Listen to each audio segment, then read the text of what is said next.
بسم اللہ الرحمن الرحیم۔ السلام علیکم ویورس۔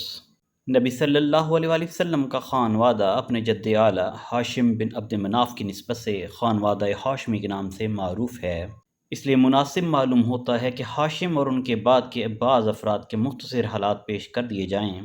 ہاشم: جب عبد مناف اور بنو عبد الدار کے درمیان عہدوں کی تقسیم پر مصالحت ہو گئی تو عبد مناف کی اولاد میں ہاشم ہی کو سقایہ اور رفادہ یعنی حجاج کرام کو پانی پلانے اور ان کی میزبانی کرنے کا منصب حاصل ہوا۔ ہاشم بڑے معزز اور مالدار تھے۔ یہ پہلے شخص ہیں جنہوں نے مکہ میں حاجیوں کو شوربہ روٹی سان کر کھلانے کا اہتمام کیا۔ ان کا اصل نام عمر تھا، لیکن روٹی توڑ کر شوربے میں ساننے کی وجہ سے ان کو ہاشم کہا جانے لگا، کیونکہ ہاشم کے معنی ہیں توڑنے والا۔ پھر یہی ہاشم وہ پہلے آدمی ہیں جنہوں نے قریش کے لیے گرمی اور جاڑے کے 2 سالانہ تجارتی سفروں کی بنیاد رکھی۔ ان کے بارے میں شاعر کہتا ہے کہ یہ عمر ہی ہے جنہوں نے قحط کی ماری ہوئی اپنی لاغر قوم کو مکہ میں روٹیاں توڑ کر شوربے میں بھگو بھگو کر کھلائیں اور جاڑے اور گرمی کے دونوں سفروں کی بنیاد رکھی۔ ان کا ایک اہم واقعہ ہے کہ وہ تجارت کے لیے ملک شام تشریف لے گئے۔ راستے میں مدینہ پہنچے تو وہاں قبیلہ بنی نجار کی خاتون سلمہ بنت عمر سے شادی کر لی۔ کچھ دن وہاں ٹھہرے، پھر بیوی کو حالت حمل میں مائکہ ہی میں چھوڑ کر ملک شام روانہ ہو گئے اور وہاں جا کر فلسطین کے شہر غازہ میں انتقال کر گئے۔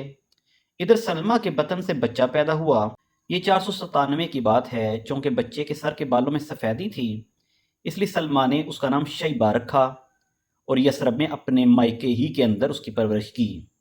آگے چل کر یہی بچہ عبد المطلب کے نام سے مشہور ہوا۔ عرصہ تک خاندان ہاشم کے کسی آدمی کو اس کے وجود کا علم نہ ہو سکا۔ ہاشم کے کل 4 بیٹے اور 5 بیٹیاں تھیں، جن کا نام اسد، ابو سیفی، نغلہ، عبد المطلب، اور بیٹیوں میں شفا، خالدہ، ضعیفہ، رقیہ اور جنت۔ عبد المطلب: سقایہ اور رفادہ کا منصب ہاشم کے بعد ان کے بھائی مطلب کو ملا۔ یہ بھی اپنی قوم میں بڑی خوبی اور اعزاز کے مالک تھے۔ ان کی بات ٹالی نہیں جاتی تھی۔ ان کی سخاوت کے سبب قریش نے ان کا لقب فیاض رکھ چھوڑا تھا۔ جب شیبہ یعنی عبد المطلب 10-12 برس کے ہو گئے تو مطلب کو ان کا علم ہوا اور انہیں لینے کے لیے روانہ ہوئے۔ جب یثرب کے قریب پہنچے اور شیبہ پر نظر پڑی تو اشکبار ہو گئے۔ انہیں سینے سے لگایا اور پھر اپنی سواری پر بٹھا کر مکہ کے لیے روانہ ہو گئے، مگر شیبہ نے ماں کی اجازت کے بغیر ساتھ جانے سے انکار کر دیا۔ اس لیے مطلب ان کی ماں سے اجازت کے طالب ہوئے، مگر ماں نے اجازت نہ دی۔ آخر مطلب نے کہا کہ یہ اپنے والد کی حکومت اور اللہ کے حرم کی طرف جا رہے ہیں۔ اس پر ماں نے اجازت دے دی اور مطلب انہیں اپنے اونٹ پر بٹھا کر مکہ لے آئے۔ مکہ والوں نے دیکھا تو کہا یہ عبد المطلب ہے، یعنی یہ مطلب کا غلام ہے۔ مطلب نے کہا نہیں نہیں، یہ میرا بھتیجا یعنی میرے بھائی ہاشم کا لڑکا ہے۔ پھر شیبہ نے مطلب کے پاس پرورش پائی، جوان ہوئے۔ اس کے بعد مقام رومان یمن میں مطلب کی وفات ہو گئی۔ ان کے چھوڑے ہوئے مناصب عبد المطلب کو حاصل ہوئے۔ عبد المطلب نے اپنی قوم میں اس قدر شرف اور اعزاز حاصل کیا کہ ان کے آباء و اجداد میں بھی کوئی اس مقام کو نہ پہنچ سکا تھا۔ قوم نے انہیں دل سے چاہا اور ان کی بڑی عزت و قدر کی۔ جب مطلب کی وفات ہو گئی تو نوفل نے عبد المطلب کے صحن پر غاصبانہ قبضہ کر لیا۔ عبد المطلب نے قریش کے کچھ لوگوں سے اپنے چچا کے خلاف مدد چاہی، لیکن انہوں نے یہ کہہ کر معذرت کر لی کہ بھئی ہم تمہاری اور تمہارے چچا کے درمیان دخیل نہیں ہو سکتے۔ آخر کار عبد المطلب نے بنی نجار میں اپنے ماموں کو کچھ اشعار لکھ بھیجے جس میں ان سے مدد کی درخواست تھی۔ جواب میں ان کا ماموں ابو سعد بن عدی 80 سوار لے کر روانہ ہوا اور مکہ کے قریب ابطح میں اترا۔ عبد المطلب نے وہیں ملاقات کی اور کہا ماموں جان گھر تشریف لے چلیں۔ ابو سعد نے کہا نہیں، خدا کی قسم، یہاں تک کہ نوفل سے مل لوں۔ اس کے بعد ابو سعد آگے بڑھا اور نوفل کے سر پر آن کھڑا ہوا۔ نوفل حتیم میں مشائخ قریش کے ہمراہ بیٹھا تھا۔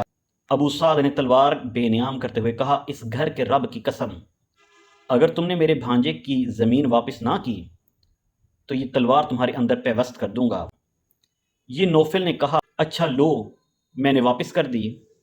اس پر ابو سعد نے مشائخ قریش کو گواہ بنایا اور پھر عبد المطلب کے گھر گیا اور 3 روز مقیم رہ کر عمرہ کرنے کے بعد مدینہ واپس چلا گیا۔ اس واقعے کے بعد نوفل نے بنی ہاشم کے خلاف بنی عبد شمس سے باہمی تعاون کا عہد و پیمان کیا۔ ادھر بنو خزاعہ نے دیکھا کہ بنو نجار نے عبد المطلب کی اس طرح مدد کی ہے تو کہنے لگے کہ عبد المطلب جس طرح تمہاری اولاد ہے ہماری بھی اولاد ہے، لہذا ہم پر اس کی مدد کا حق زیادہ ہے۔ اس کی وجہ یہ تھی کہ عبد مناف کی ماں بلا خزاعہ ہی سے تعلق رکھتی تھی۔ چنانچہ بنو خزاعہ نے دارالندوہ میں جا کر بنو عبد الشمس اور نوفل کے خلاف بنو ہاشم سے تعاون کا عہد و پیمان کیا۔ یہی پیمان تھا جو آگے چل کر اسلامی دور میں فتح مکہ کا سبب بنا۔ بیت اللہ کے تعلق سے عبد المطلب کے ساتھ دو اہم واقعات پیش آئے، ایک چاہ زمزم کی کھدائی کا واقعہ اور دوسرا فیل کا واقعہ۔ پہلا واقعہ کا خلاصہ یہ ہے کہ عبد المطلب نے خواب دیکھا کہ انہیں زمزم کا کنواں کھودنے کا حکم دیا جا رہا ہے، اور خواب ہی میں انہیں اس کی جگہ بھی بتائی گئی۔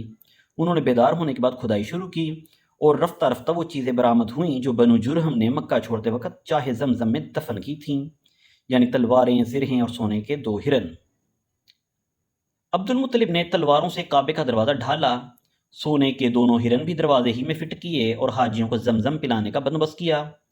کھدائی کے دوران یہ واقعہ بھی پیش ہے کہ جب زمزم کا کنواں نمودار ہو گیا تو قریش نے عبد المطلب سے جھگڑا شروع کیا اور مطالبہ کیا کہ ہمیں بھی کھدائی میں شریک کر لو۔ عبد المطلب نے کہا میں ایسا نہیں کر سکتا، میں اس کام کے لیے مخصوص کیا گیا ہوں۔ لیکن قریش کے لوگ باز نہ آئے، یہاں تک کہ فیصلے کے لیے بنو سعد کی ایک کاہنہ عورت کے پاس جانا طے ہوا۔ لوگ مکہ سے روانہ بھی ہو گئے، لیکن راستے میں اللہ تعالیٰ نے انہیں ایسی علامات دکھائیں کہ وہ سمجھ گئے کہ زمزم کا کام قدرت کی طرف سے عبد المطلب کے ساتھ مخصوص ہے، اس لیے راہ صحیح سے پلٹ آئے۔ یہی موقع تھا جب عبد المطلب نے نظر مانی کہ اگر اللہ نے انہیں 10 لڑکے عطا کیے اور وہ سب کے ساتھ اس عمر کو پہنچے کہ ان کا بچاؤ کر سکیں تو وہ ایک لڑکے کو کعبہ کے پاس قربان کر دیں گے۔ واقعہ فیل۔ دوسرے واقعہ کا خلاصہ یہ ہے کہ ابرہہ صباح حبشی نے، جو نجاشی بادشاہ حبش کی طرف سے یمن کا گورنر جنرل تھا، جب دیکھا کہ اہل عرب خانہ کعبہ کا حج کرتے ہیں تو صنعاء میں ایک بہت بڑا کلیسا تعمیر کیا اور چاہا کہ عرب کا حج اسی کی طرف پھیر دے۔ مگر جب اس کی خبر بنو کنانہ کے ایک آدمی کو ہوئی تو اس نے رات کے وقت کلیسا کے اندر گھس کر اس کے قبیلے پر پخانہ پوت دیا۔ ابرہہ کو پتہ چلا تو سخت برہم ہوا اور 60,000 کا ایک لشکر جرار لے کر کعبے کو ڈھانے کے لیے نکل کھڑا ہوا۔ اس نے اپنے لیے ایک زبردست ہاتھی بھی منتخب کیا۔ لشکر میں کل 9 یا 13 ہاتھی تھے۔ ابرہہ یمن سے یلغار کرتا ہوا مگمس پہنچا اور وہاں سے اپنے لشکر کو ترتیب دے کر ہاتھی کو تیار کر کے مکے میں داخلے کے لیے چل پڑا۔ جب مزدلفہ اور مینا کے درمیان وادی محصر میں پہنچا تو وہ ہاتھی بیٹھ گیا اور کعبے کی طرف بڑھنے کے لیے کسی طرح نہ اٹھا۔ اس کا رخ شمال، جنوب یا مشرق کی طرف کیا جاتا تو اٹھ کر دوڑنے لگتا، لیکن کعبے کی طرف کیا جاتا تو بیٹھ جاتا۔ اسی دوران اللہ نے چڑیوں کا ایک جھنڈ بھیج دیا جس نے لشکر پر ٹھیکری جیسے پتھر گرائے اور اللہ نے اسی سے انہیں کھائے ہوئے بھوس کی طرح بنا دیا۔ یہ چڑیاں ابابیل اور کمری جیسی تھیں۔ ہر چڑیا کے پاس 3 کنکریاں تھیں، ایک چونچ میں، 2 پنجوں میں۔ کنکریاں چنے جیسی تھیں، مگر جس کسی کو لگ جاتی تھی اس کے اعضاء کٹنا شروع ہو جاتے تھے اور وہ مر جاتا تھا۔ یہ کنکریاں ہر آدمی کو نہیں لگتی تھیں، لیکن لشکر میں ایسی بگدڑ مچی کہ ہر شخص دوسرے کو روندتا کچلتا گرتا پڑتا بھاگ رہا تھا۔ پھر بھاگنے والے ہر راہ پر گر رہے تھے اور ہر چشمے پر مر رہے تھے۔ ادھر ابرہہ پر اللہ نے ایسی آفت بھیجی کہ اس کی انگلیوں کے پور جھڑ گئے اور صنعاء پہنچتے پہنچتے چوزے جیسا ہو گیا۔ پھر اس کا سینہ پھٹ گیا، دل باہر نکل آیا اور مر گیا۔ ابرہہ کے اس حملے کے موقع پر مکہ کے باشندے جان کے خوف سے گھاٹیوں میں بکھر گئے تھے اور پہاڑ کی چوٹیوں پر جا چھپے تھے۔ جب لشکر پر عذاب نازل ہو گیا تو اطمینان سے اپنے گھروں کو پلٹ آئے۔ یہ واقعہ پیشتر اہل سیر کے بقول نبی صلی اللہ علیہ وسلم کی پیدائش سے صرف 50 یا 55 دن پہلے ماہ محرم میں پیش آیا تھا، لہذا یہ 571 عیسوی کی فروری کے اوائل یا مارچ کے اوائل کا واقعہ ہے۔ یہ در حقیقت ایک تمہیدی نشانی تھی جو اللہ نے اپنے نبی اور اپنے کعبہ کے لیے ظاہر فرمائی تھی، کیونکہ آپ بیت المقدس کو دیکھیے کہ اپنے دور میں اہل اسلام کا قبلہ تھا اور وہاں کے باشندے مسلمان تھے، اس کے باوجود اس پر اللہ کے دشمن یعنی مشرکین کا تسلط ہو گیا تھا، جیسے کہ بخت نصر کے حملہ 587 قبل مسیح اور اہل روما کے قبضہ 70 عیسوی سے ظاہر ہے، لیکن اس کے برخلاف کعبہ پر عیسائیوں کا تسلط حاصل نہ ہو سکا، حالانکہ اس وقت یہی مسلمان تھے اور کعبے کے باشندے مشرک تھے۔ پھر یہ واقعہ ایسے حالات میں پیش آیا کہ اس کی خبر اس وقت کی متمدن دنیا کے بیشتر علاقوں میں یعنی روم و فارس میں آنن فانن پہنچ گئی، کیونکہ حبشہ کا رومیوں سے بڑا گہرا تعلق تھا اور دوسری طرف فارسیوں کی نظر رومیوں پر برابر رہتی تھی اور وہ رومیوں اور ان کے حلیفوں کے ساتھ پیش آنے والے واقعات کا برابر جائزہ لیتے رہتے تھے۔ یہی وجہ ہے کہ اس واقعے کے بعد اہل فارس نے نہایت تیزی سے یمن پر قبضہ کر لیا۔ اب چونکہ یہی 2 حکومتیں اس وقت متمدن دنیا کے اہم حصے کی نمائندگی تھیں، اس لیے اس واقعہ کی وجہ سے دنیا کی نگاہیں خانہ کعبہ کی طرف متوجہ ہو گئیں۔ انہیں بیت اللہ کی شرف عظمت کا ایک کھلا ہوا خدائی نشان دکھائی پڑا۔ اور یہ بات دلوں میں اچھی طرح بیٹھ گئی کہ اس گھر کو اللہ نے تقدیس کے لیے منتخب کیا ہے، لہٰذا آئندہ یہاں کی آبادی سے کسی انسان کا دعوی نبوت کے ساتھ اٹھنا اس واقعے کے تقاضے کے عین مطابق ہوگا، اور اس خدائی حکمت کی تفسیر ہوگا جو عالم اسباب سے بالا تر طریقے پر اہل ایمان کے خلاف مشرکین کی مدد میں پوشیدہ تھی۔